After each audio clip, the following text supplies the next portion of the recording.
ဒီနေ့က9ရက်နေ့ဆိုတော့စုံနေမတွေစပြီးတော့တတ်မှတ်တဲ့နေ့ထင်တယ်နော်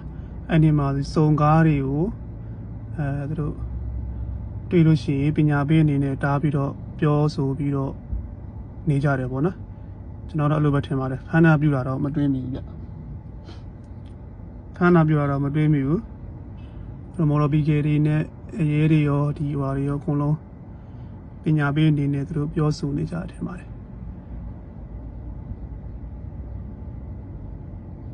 တားပါတယ်ဗျအဓိက high jet တွေလည်းတော်တော်များတားတယ်ဗျဟောဒီကစုံနေ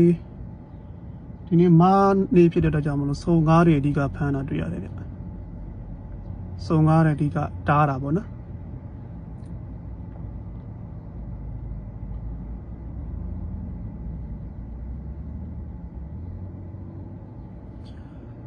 ကံပဲလမ်းမော်ပေါ့နော်ကံပဲလမ်းမော်ကဘာအေးဖျားအနီးပေါ့ရှမကဘာအေးဖျားလမ်းပွိုင်ပေါ့နော်